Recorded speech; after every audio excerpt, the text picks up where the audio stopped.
Hello દોસ્તો, હું છું જુનાગઢથી યોગેશ મકવાણા. ખાસ જણાવવાનું કે જે લોકો કોમેન્ટમાં સિક્કા નાખે છે, નોટું નાખે છે, તો ખાસ તેમને જ જણાવવાનું છે કે ભાઈ તમે કોમેન્ટમાં સિક્કા નાખો તો સમજીને નાખો. તેમની સાલ દેખાય, તેમની છાપ દેખાય તે પ્રમાણે સિક્કા નાખો.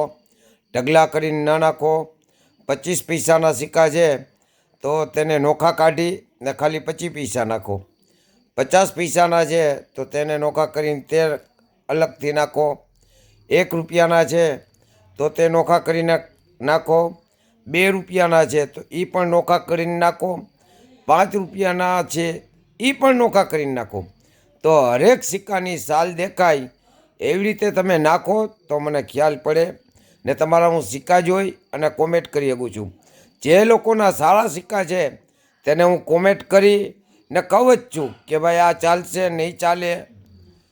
એટલે તમે પણ દોસ્તો એવી રીતે સિક્કા નાખો કે મને ખ્યાલ પડે કે ભાઈ આ 25 પૈસા, 50 પૈસા, 1 રૂપિયો, 2 રૂપિયા, 5 રૂપિયા, તો સિક્કા એવી રીતે નાખો. જય હિન્દ, જય ભારત.